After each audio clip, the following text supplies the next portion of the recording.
Okay, so let's talk about something we all do, but maybe not all that well: disagreeing. Seriously, this is a skill that could totally change how we interact with each other every single day. And I want to talk about how to get it right. You know the feeling, right? Maybe it was that political chat with a family member over dinner, or some argument you got into online. You walk away, your heart's pounding, and you just feel like you were talking to a total brick wall. It's so familiar, isn't it?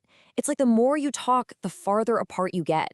Instead of finding any kind of common ground, you both just dig your heels in even deeper. It's, it's exhausting, and honestly, it accomplishes absolutely nothing.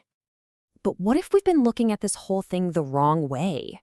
I mean, what if the point of an argument isn't to score points or to prove you're right and they're wrong? What if there's a completely different goal we should be aiming for? This brings us to the first big idea here. We need to shift our entire mindset. Because, the problem might just be our obsession with winning. So what happens when we let go of that and move towards something else? Let's break it down. Think of it as two totally different kinds of conversations. On one side, you've got a debate, and the goal of a debate is simple: to win. You're listening for weaknesses, you're trying to poke holes, you basically see the other person as an opponent. But then you have dialogue, and this is a real game changer. The goal of dialogue isn't to win, it's to understand. So let's really dive into this idea of dialogue, because it is the absolute key to disagreeing better. It's all about learning a completely different way to engage with people who just don't see the world the same way you do. So in a dialogue, you're not trying to beat the other person, not at all. You're actually working together to build a bigger, more complete picture of what's going on. You're collaborating. The entire mindset shifts from, me versus you to us versus the problem. This quote just nails it. It means the person you're talking to isn't an obstacle to be overcome. They're an asset. They hold a piece of the puzzle that you don't have, and it's only by putting your pieces together that you can actually see the full picture. All of a sudden, the person you disagree with is your partner. Okay, but to really get into dialogue, we have to get past our own biases first. And a perfect, and I mean perfect, example of this is how we view people with different experiences, especially how older generations sometimes see younger ones. A lot of times, society has this thing called a deficit discourse when it comes to young people, which is really just a fancy way of saying we talk about them like they're a problem that needs to be solved. We focus on what we think is wrong with them or what needs fixing. And that mindset, it just immediately slams the door on any chance for real dialogue. And just listen to the impact of that. A young person named Jordan shared this: when we slap a label on someone like troublemaker, we stop seeing the actual person. We totally miss the real story behind their actions, the stuff that's going on in their life that we know absolutely nothing about. And here's another one that's just so powerful.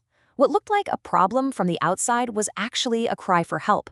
Our assumptions, our prejudgments, they prevented any real connection, any real solution. We weren't in dialogue, we were just in judgment mode. So that's the million-dollar question, right? How do we actually stop ourselves from jumping to these conclusions and instead open ourselves up to genuinely trying to understand? Well, there's a really powerful concept that can help us out. It's called Shoshin. It's a concept from Zen Buddhism, and it means beginner's mind. The idea is to approach every single situation, every conversation, with the same openness and curiosity as a total beginner. No preconceived notions, no I'm the expert arrogance, just a pure desire to learn something new.